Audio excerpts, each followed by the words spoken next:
El misterio de Marfield, de Dick Donovan. El pueblo de Marfield se encuentra a 4 millas de la estación en línea recta. Si se va por la carretera principal, se recorrerán unas 6 millas de terreno, antes de llegar a destino, ya que el camino hace una larga curva, para evitar una empinada colina que desciende hacia el valle. A lo largo del camino, aquí y allá, se encuentra una granja solitaria, o puede ser una cabaña rústica, con niños de rostro rubicundo jugando. A ambos lados de la carretera, casi durante todo el trayecto, se encuentran bosques frondosos, donde los helechos crecen casi a la altura del pecho y las campanillas azules, las dedaleras y muchas otras flores silvestres, crean un resplandor de color. Justo antes de entrar en el pueblo, llegamos a las puertas de la mansión, que fue escenario del misterio en el que me vi involucrado. Se dice que estas puertas son de obra normanda, y en el centro de cada una, rodeado de una voluta anudada, se encuentra el escudo de armas de la antigua familia de los Percy. Hay unos buenos 10 minutos a pie hasta la casa, una de esas típicas casas inglesas, una enorme estructura cuadrada de piedra, con tejado almenado y una torre que se alza en cada esquina. El edificio sufrió muchas modificaciones a lo largo de los siglos, y salvo en su disposición exterior, sus características originales fueron destruidas. Posteriormente, un propietario construyó 2 alas largas y un paseo con terraza en la fachada. Pero finalmente, los Percy se extinguieron, o al menos, esa rama de la familia que durante siglos había establecido su hogar en Marfield.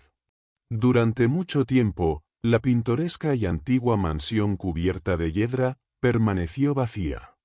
No se encontró comprador ni inquilino, y comenzó a deteriorarse, por lo que se habló de dividir la finca para construir terrenos. Pero entonces, se recibió una oferta de compra del señor Luke Champel, un abogado que ejercía en Londres. La oferta fue finalmente aceptada, y la propiedad pasó a manos de Champel.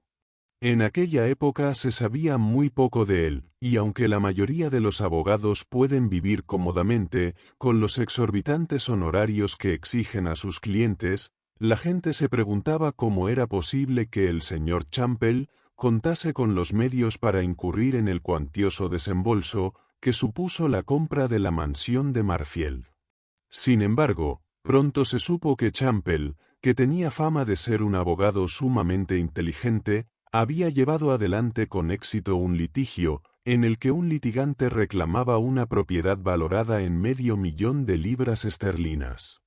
El litigante falleció poco después, y enemistado con la mayoría de sus familiares, distribuyó cerca de $250,000 entre instituciones benéficas, y el resto de su fortuna se la legó a Champel, como reconocimiento a la tenacidad con la que el abogado había luchado y ganado su caso. De todo esto, se supo lo que el señor Champel consideró prudente dar a conocer. Pero más allá de eso, al parecer, le rodeaba un gran misterio. Es decir, se mostraba singularmente reservado respecto a su pasado. Ni siquiera el más incontenible entrometido de Marfield pudo descubrir nada sobre las conexiones familiares de Champel ni sobre su vida pasada. Sin embargo, pronto se popularizó el rumor de que, aunque casado, no tenía familia. Él rondaba los 50, mientras que su esposa no pasaba de los 25. Era una dama española de exquisita belleza, pero se entendía que había pasado la mayor parte de su vida en Inglaterra, ya que su padre había sido comerciante en la ciudad de Londres. El señor Champel demostró ser un hombre de considerable cultura y gran gusto. Amaba el arte, pero amaba más la naturaleza. También era estudioso y aficionado a los libros, tenía algo de arqueólogo, algo de anticuario, era aficionado a la botánica y un astrónomo amateur bastante respetable. Rápidamente se convirtió en un hombre muy respetado y querido entre sus vecinos, pues era inteligente sin pretensiones, respetuoso con las opiniones ajenas, aunque algo dogmático en sus propias opiniones, posiblemente debido a su formación jurídica. Y sobre todo, era lo que rara vez es un abogado, un verdadero caballero, con algo de las antiguas nociones caballerescas del honor. Donaba generosamente, pero sin ostentación, a obras de caridad, y era un ferviente defensor de las artes y las ciencias, haciendo todo lo posible por fomentar el amor por ellas entre la gente. Su nuevo hogar, con todo su hermoso entorno, se convirtió en su pasión, y lo cuidaba con reverencia. No cortaba ni un árbol, no tocaba ningún arbusto, y no se habría atrevido a alterar ni una piedra de la venerable casa. El entusiasmo por la innovación moderna nunca le convenció. Su esposa parecía compartir sus gustos en casi todos los aspectos. Pronto se convirtió también ella en una mujer muy popular, y su vivacidad, inteligencia y alegría general, por no hablar de su belleza, le granjearon una multitud de admiradores. Pero con el tiempo, los que les frecuentaban, comprendieron que al menos en un punto, discrepaban marido y mujer. Los gustos del señor Champel lo predisponían a una vida campestre tranquila, serena y estudiosa, pero la señora Champel disfrutaba de la compañía, la diversión y la alegría, y como su esposo la quería apasionadamente, dejaba que sus sentimientos fueran secundarios a los de ella. Y el resultado fue que la mansión se convirtió en un centro de festividades, con numerosos invitados. Así transcurrieron 5 años, y entonces, la oscura sombra de un extraño misterio, cayó sobre la hermosa casa. Era la semana de Navidad, y un gran número de invitados disfrutaban de la hospitalidad de los Champel en la antigua mansión. El día de San Esteban, se celebró un baile, al que fue invitada toda la nobleza del distrito, y fue votado por unanimidad, como la reunión festiva más brillante y exitosa, en la memoria del habitante más antiguo de Marfield. En Nochevieja, aunque algunos invitados ya se habían marchado, la casa seguía bastante llena. Posteriormente, se recordó que ese día en particular, el señor Champel parecía estar de mal humor y decaído, aunque no se quejó, y cuando le preguntaron si se encontraba mal, respondió, con una alegría forzada, que estaba bien. Después de cenar, lo echaron de menos, y los invitados preguntaron por él, pero al parecer, entre la mayoría prevaleció la impresión de que, no sintiéndose bien, pero sin querer estropear la alegría de sus visitas, se había retirado tranquilamente a su habitación. Sin embargo, alrededor de las 11, alguien le preguntó directamente a la señora Champel si su esposo se había acostado. Ante lo cual, ella se mostró incapaz de responder, pero mandó llamar a la ayuda de cámara del señor Champel, y le dijo que averiguara si su amo estaba en su habitación. El hombre regresó pronto, con la información de que su amo no estaba en su habitación, y que no sabía dónde se encontraba. No lo había visto en horas. Se iniciaron de inmediato las pesquisas, que pronto evidenciaron la desaparición del anfitrión. Esto se consideró notable, ya que era muy meticuloso con la etiqueta, y su ausencia sin una explicación era tan inusual y contraria a sus costumbres, que provocó cierta inquietud. Pero esta no se agudizó, hasta pasada la medianoche, cuando no apareció para brindar con sus visitantes y desearles un feliz año nuevo. Entonces, la gente se alarmó profundamente, y una nube ensombreció la celebración.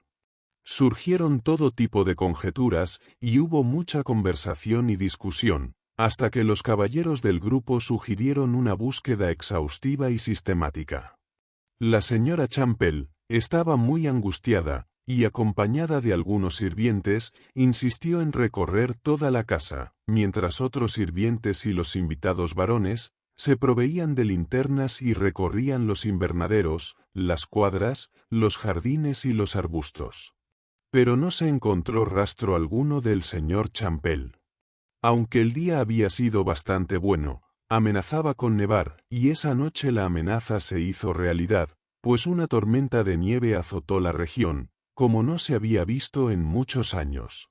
Fue excepcionalmente severa en el distrito de Marfield, y al amanecer, la tierra a kilómetros y kilómetros de distancia, estaba sepultada bajo 30 centímetros de nieve, pero en los lugares expuestos al viento, la nieve había alcanzado varios centímetros de profundidad.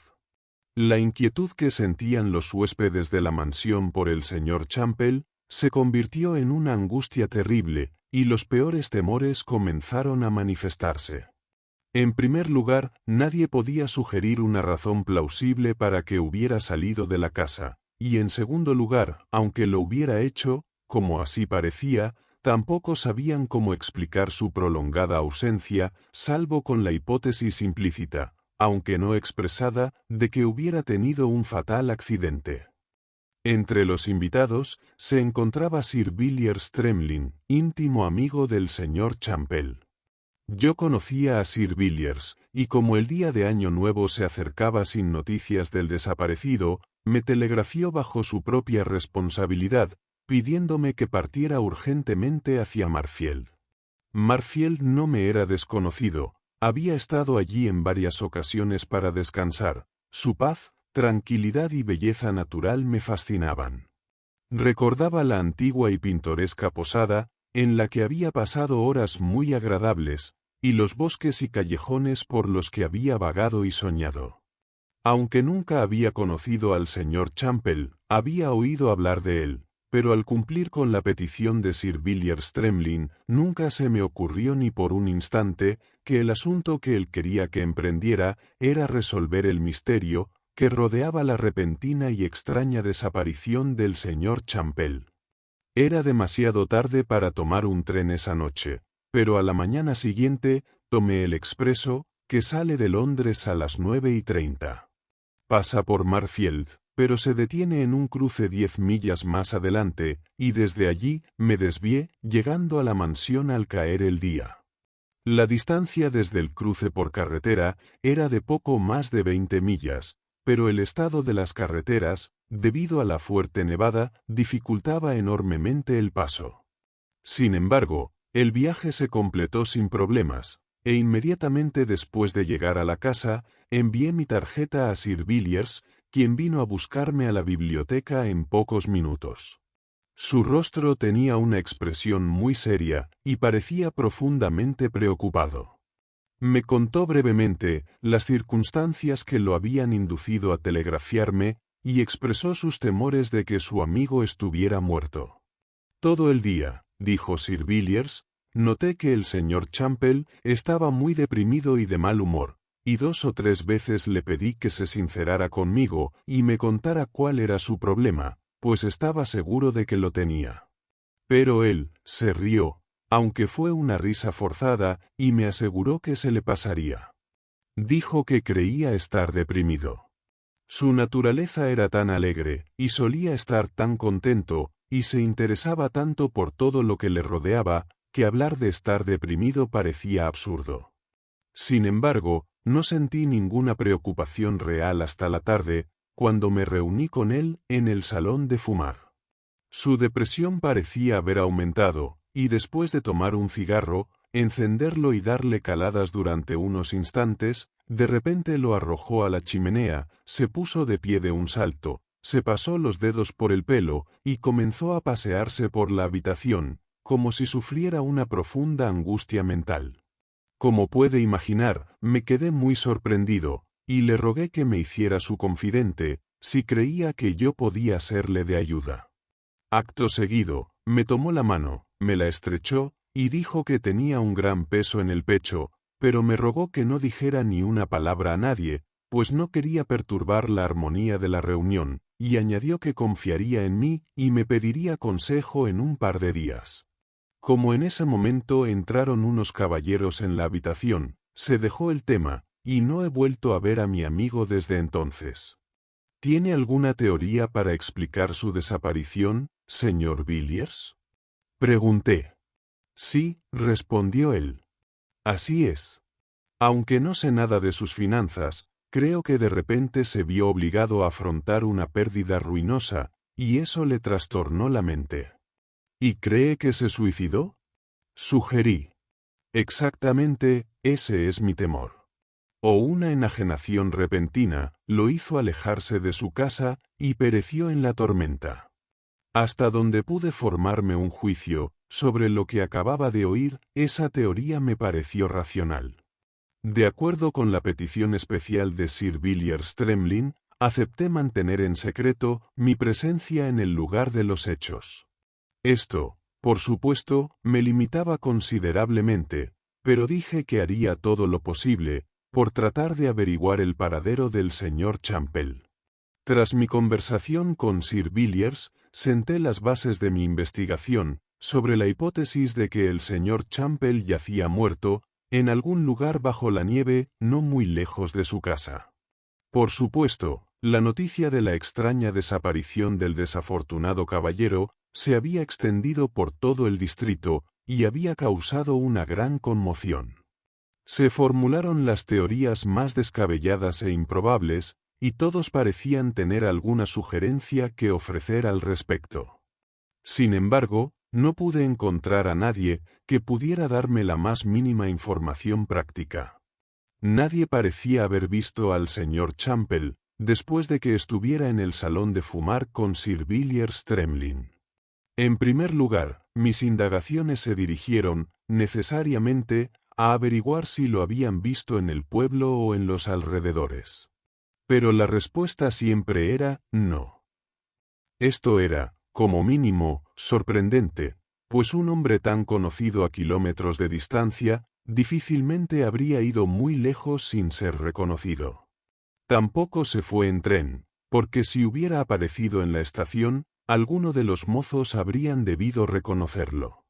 Esto reforzó mi creencia en la teoría expuesta por Sir Villiers, que Champel, en un momento de enajenación transitoria, se había extraviado y perecido. En realidad, no lo habían echado de menos hasta la hora de cenar, es decir, a las 7. Eran alrededor de las 4, cuando estaba en el salón de fumar con su amigo, y la gran tormenta no empezó hasta cerca de la medianoche. Entre las 4 y la medianoche, podría haber recorrido una distancia considerable y en la oscuridad podría haberse alejado sin ser reconocido, pues en una noche así, habría poca gente por los caminos. Por lo tanto, si se asumía que lo había hecho, esto indicaba un estado mental rayano en la locura y una falta de propósito que podría llevarlo a cualquier parte, aunque, de haber ido al pueblo, lo más probable era que lo hubieran reconocido. A cualquier parte, como yo lo expreso, era un margen muy amplio. En realidad, significaba a cualquier punto de la brújula, evitando el pueblo. Estaba la carretera principal y los caminos secundarios, y senderos a través del bosque, los prados y las colinas, y en una cruda noche de invierno, todos estos caminos estarían solitarios y desiertos. Suponiendo que hubiera evitado las rutas habituales, debió de recorrer el campo en línea recta, es decir, saltando setos y zanjas. Se verá así que, dada la profundidad de la nieve, no era fácil, ni siquiera vagamente, adivinar el lugar donde probablemente se encontraría su cuerpo, suponiendo que la teoría de su muerte resultara correcta. Ante las dificultades que se me presentaban, se me ocurrió recurrir a la ayuda de uno de los perros del señor Champel. Era un gran aficionado a los animales, y entre sus mascotas, se encontraba un magnífico ejemplar de San Bernardo de pura raza, llamado Mank. Era un animal realmente espléndido, de pelaje liso, poderoso como un león joven, aunque de menos de 30 pulgadas de altura, pero con un olfato tan agudo como el de un antílope. El hombre cuyo deber era cuidar a los perros, accedió a acompañarme, ya que Mank y yo éramos desconocidos. Así que soltamos al hermoso perro, y los tres partimos juntos. De alguna manera, no pude evitar pensar que el perro, por un sutil instinto, adivinaba la naturaleza de su deber, pues tomó la iniciativa desde el principio. Decidí que le dejaríamos ir a donde quisiera, y yo lo seguiría, sin importar a dónde me llevara.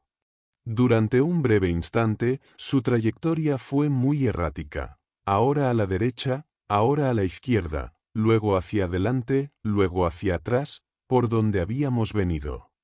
A veces se revolcaba en la nieve, luego olfateaba el aire con su noble cabeza erguida, y de repente corría con el hocico pegado al suelo. Continuó con esta errática actividad durante al menos una hora, y aún no habíamos abandonado los terrenos de la mansión. Finalmente, emitió un extraño y lastimero gemido, y con el hocico pegado al suelo, salió disparado en línea recta. Mi compañero y yo lo seguimos, y descubrimos que el perro recorría un pequeño sendero, ahora cubierto de nieve, que descendía a una hondonada, donde en un muro perimetral, cubierto de musgo, había una puerta, que, para asombro de mi compañero, estaba abierta. Digo que estaba asombrado, porque, según me dijo, la puerta siempre permanecía cerrada con llave. Al otro lado del muro, había un foso profundo y ancho, y el foso estaba cruzado por un puente de doble tablón, que conducía desde la puerta hasta la orilla del lado opuesto, que era un denso bosque y reserva de caza, que formaba parte de la finca de la mansión. El perro cruzó el puentecito corriendo, con lo que sin duda era un propósito fijo. La nieve era bastante profunda y se hundió en ella, pero lo seguimos, y nos condujo al corazón del bosque, donde había un pequeño cobertizo, que se usaba como caseta de verano. La puerta de esta caseta también estaba abierta, lo que provocó en mi compañero otra exclamación de sorpresa. El perro irrumpió en el cobertizo, e inmediatamente lanzó un violento aullido. En pocos instantes, nosotros también entramos, y allí, en el suelo, yacía el señor Champel. El fiel y angustiado perro lamía el rostro frío de su amo, intentando, en su muda angustia, calentarlo para que volviera a la vida. Mi primer pensamiento fue determinar, si era posible, cómo había muerto el desafortunado caballero. Naturalmente, la primera idea que me vino a la mente fue la de suicidio. Pronto descubrí que le habían disparado en el pecho, en el lado derecho, bastante abajo. Eso al menos no parecía un suicidio. De inmediato busqué el arma con la que se había cometido el crimen, pero no encontré ninguna. Eso tampoco confirmaba la idea del suicidio. Claro que podría haberse disparado afuera, haber dejado caer el arma y haberse metido en el refugio para morir. Confieso, sin embargo, que ya en aquel momento me pareció un caso muy claro de asesinato. Con suma dificultad, logramos alejar al perro del cuerpo. Cerramos la puerta, regresamos a la casa con tristeza, y de inmediato tuve una entrevista con Sir Villiers Tremlin, a quien le comuniqué la triste noticia. Huelga decir que quedó profundamente conmocionado, y decidimos de inmediato que los invitados que aún permanecían en la mansión, debían abandonarla y regresar a sus casas. Habría que informar cuanto antes a la policía, buscar el arma, y solicitar de inmediato al médico de cabecera que subiera a examinar el cuerpo. En muy poco tiempo, la agitación y la confusión reinaron donde apenas unas horas antes había habido jolgorio y alegría. El cochero fue a buscar al médico y lo trajo de vuelta, y él, Sir Villiers, y 2 sirvientes, nos dirigimos de inmediato a la cabaña. El examen médico reveló que el señor Champel había muerto por una bala que atravesó el lóbulo inferior del pulmón derecho y salió por la espalda, cerca del hombro. Y esta bala debió de haber sido disparada desde lejos, porque no había el menor rastro de quemaduras en la ropa, lo que necesariamente habría ocurrido si el arma hubiera estado cerca del cuerpo. Fue asesinato, no suicidio. De eso estaba convencido, y no cabía duda al respecto, cuando, tras 2 horas de paciente trabajo y búsqueda, no se encontró rastro del arma. El médico afirmó categóricamente que dada la naturaleza de la herida, el desafortunado caballero no pudo haber permanecido durante 5 minutos de pie después de recibir el disparo, y que probablemente falleció a los 10 minutos de ser herido por la bala. Por consiguiente, si se hubiera disparado afuera, debió haber estado muy cerca de la casa en ese momento, y por lo tanto, si se hubiera tratado de un suicidio, el arma, seguramente, se habría encontrado a poca distancia. La investigación posterior no arrojó nada, pero reforzó la teoría del asesinato. Si bien se demostró que el día de su desaparición, el señor Champel se encontraba deprimido, las pruebas demostraron que no tenía problemas económicos de ningún tipo. Sus negocios prosperaban, y hasta donde se pudo deducir, no había ninguna razón para que se quitara la vida. El veredicto, sin embargo, fue abierto. Se estableció que no existían pruebas concluyentes que demostraran que el señor Champel había sido asesinado. Mientras tanto, me había empeñado en la búsqueda exhaustiva del arma que lo mató. Sin embargo, no la encontré. Pero en la cabaña, profundamente incrustada en la pared de madera, frente a la puerta, encontré una bala. No era una bala de pistola, sino una bala cónica de un cartucho de revólver. En una entrevista posterior que tuve con Sir Villiers Tremlin, manifestó su fuerte inclinación por la teoría del suicidio, pero yo le dije, Sir Villiers, esto no es un suicidio, sino un asesinato, aunque por ahora no puedo sugerir ninguna teoría al respecto. El señor Champel, sin embargo, probablemente tenía un secreto oculto del que usted no sabía nada, a pesar de su intimidad. Busquemos ese secreto, y si nuestra búsqueda tiene éxito, quizá nos ponga en la pista del asesino. Aunque no compartía del todo mis opiniones, prometió ponerse en mis manos y ayudarme en todo lo posible. Hasta entonces, no había visto a la señora Champel. Estaba tan abrumada, que había permanecido en cama, desde el hallazgo del cuerpo sin vida de su marido. Pero ahora decidí verla, y le envié un mensaje pidiéndole que me concediera una entrevista. Poco después me recibió en su elegante tocador. Estaba muy pálida, y parecía extrañamente agitada y confusa, mostrando una notable reticencia a responder a mis preguntas, como si en su interior las considerara impertinentes. Era una mujer singularmente hermosa, con un rostro típicamente español, piel aceitunada oscura, ojos intensamente oscuros, en los que dormitaba el ardor de la pasión, y su cabello, del que poseía una gran abundancia, era de ese magnífico tono, azul negruzco, característico de las mujeres del sur de España. Aunque había vivido en Inglaterra la mayor parte de su vida, hablaba con un ligero acento extranjero. A pesar de su innegable belleza física, había algo en su carácter que me repelía. Mostraba un altivo desprecio en su expresión y una clara señal de crueldad. De inmediato, la juzgué como una mujer capaz de los extremos más violentos en su temperamento. Por un lado, una pasión intensa, que en su caso podría ser amorosa, y por el otro, un odio amargo e implacable. Menciono estos detalles para ilustrar la impresión que me causó antes de llevar 10 minutos con ella. Aunque se esforzó por ocultarlo, ese temperamento salió a la luz a pesar suyo, y se hizo evidente que no conservaba un recuerdo agradable de su marido. Habló de él de una manera que me asombró, considerando lo reciente que era su viudez, y el terrible y misterioso final que le había sobrevenido tan repentinamente. De pronto, le planteé esta pregunta, con cierta crudeza. Señora Champel, ¿hubo alguna diferencia seria entre usted y su marido? Mientras respondía, mostró sus dientes blancos y parejos, muy apretados, y el fuego dormido de sus ojos pareció arder por un momento. Estaba celoso de mí, dijo ella. ¿Celoso? Repetí yo. ¿Y tenía motivos para estarlo? No, exclamó casi con fiereza. Luego, con una exhibición de nerviosismo y una mueca de desprecio en sus labios, añadió: No responderé más preguntas. No tiene derecho a inmiscuirse en lo que había entre mi marido y yo. Se levantó y salió imperiosamente de la habitación. Esta repentina, pero impremeditada demostración de su naturaleza interior, me asombró momentáneamente, pero solo por un instante.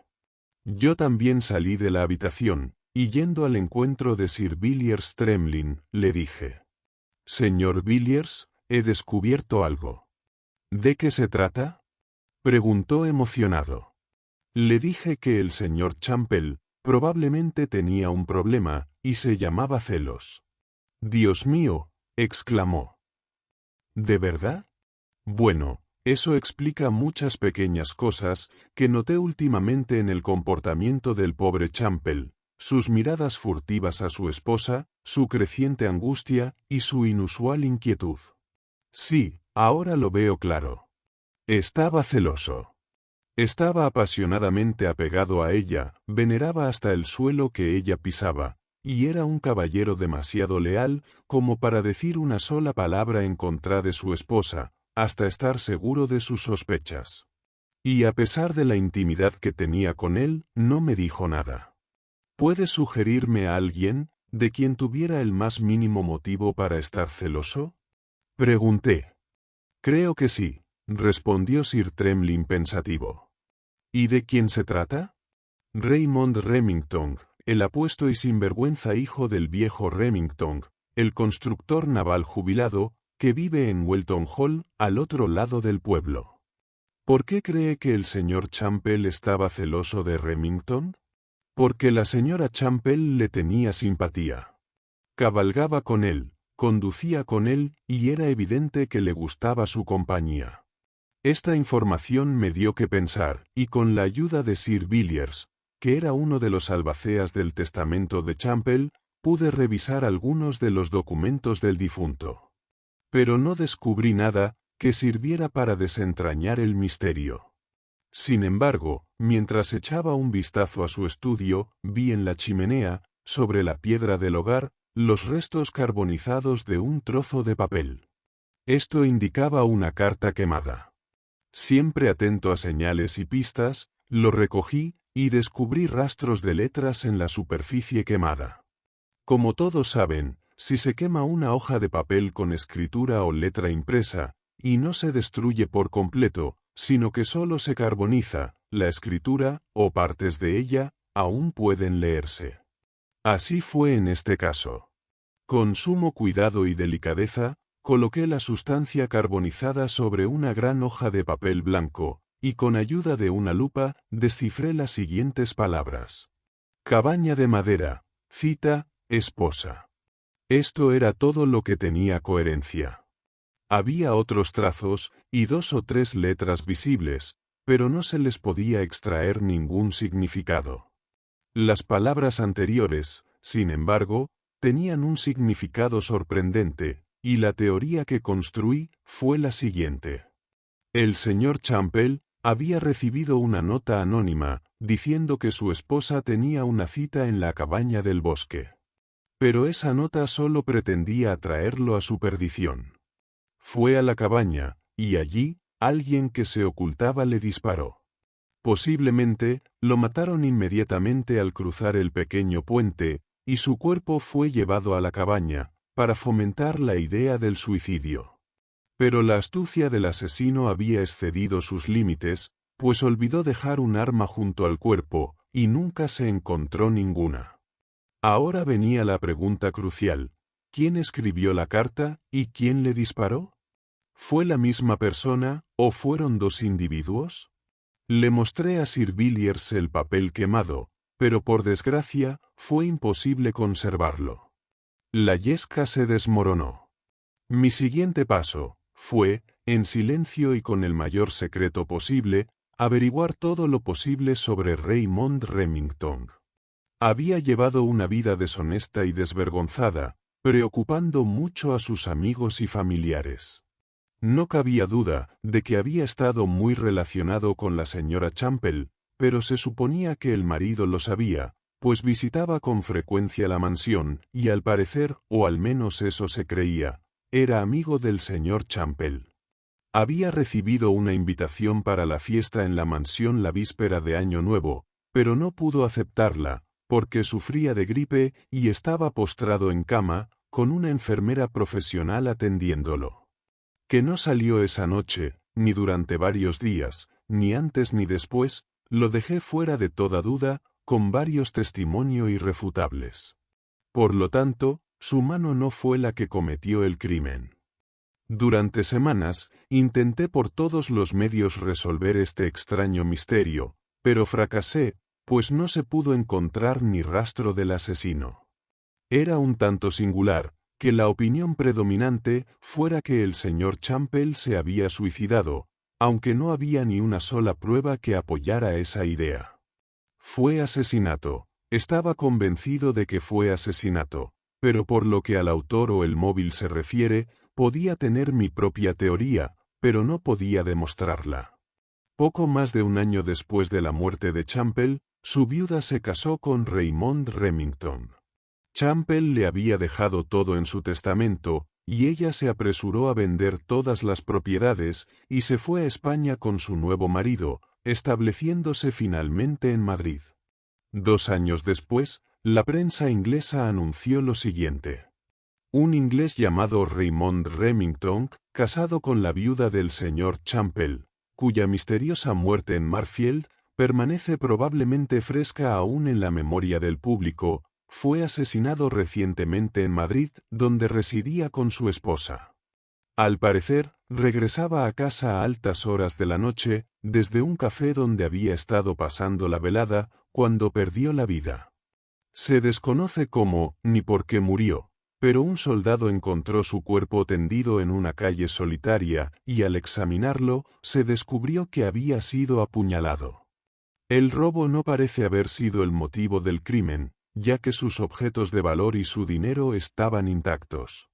Al leer esto, me esforcé mucho por obtener más detalles, pero lo único que pude averiguar fue que Remington y su esposa llevaban una vida muy infeliz, debido a diferencias económicas. Él había empezado a beber mucho y habría dilapidado su fortuna, si ella no le hubiera impedido controlarla. La muerte de Remington no atrajo mucha atención, y las autoridades no se tomaron muchas molestias para descubrir al asesino, por lo tanto, su muerte quedó sin aclarar. Así pues, el misterio que rodea su fin, podría considerarse una secuela del misterio de Marfield, que probablemente nunca se resolverá. Pero el siguiente hecho extraño puede ayudar al lector a formarse su propia teoría. Más de 10 años después de la muerte del señor Champel, el entonces propietario de la mansión Marfield estaba construyendo un nuevo sendero, a través del bosque, cuando los obreros desenterraron una pistola vieja, carcomida y oxidada. Me enviaron una notificación al respecto y sometí la reliquia a un examen crítico. La bala que había extraído de la madera de la cabaña del bosque aún estaba en mi poder, y los peritos declararon que la bala, aunque aplastada y deformada, había encajado en la recámara de la pistola. En la culata del arma estaban grabadas las iniciales JB. Esas eran las iniciales de un hombre llamado Jack Barton, quien anteriormente vivía en Marfield, y era famoso por su afición a la bebida y la caza furtiva. Casi inmediatamente después de la muerte de Champel, abandonó el pueblo, para gran asombro de sus conocidos, y se fue a América. Por lo tanto, las preguntas que surgen y que requieren respuesta son: primero, ¿Jack Barton le disparó al señor Champel? Segundo, si es así, ¿fue instigado a realizar el hecho por Raymond Remington? Tercero, ¿la señora Champel fue cómplice del crimen? Aunque pasaron los años, sin que ninguna nueva pista arrojara más luz sobre el caso, yo seguí interesándome por este extraordinario drama, e intenté no perder de vista a la señora Remington. Descubrí que falleció hace algunos años en Florencia, tras casarse por tercera vez. Por lo tanto, sus labios, así como los de Raymond Remington, están sellados con el silencio eterno. De Jack Barton nunca he podido encontrar rastro. Puede que viva, o puede que no. Pero parece muy probable que después de todo el tiempo transcurrido, los oscuros hechos acaecidos en Marfield aquellas Navidades, sigan siendo, hasta el fin de los tiempos, un misterio. Fin. Gracias por ver este vídeo. Por favor, no olvides suscribirte, dar a me gusta, compartirlo y dejar un comentario. Si te ha gustado este relato, puedes encontrar más audiolibros en nuestro canal, Homo Lector.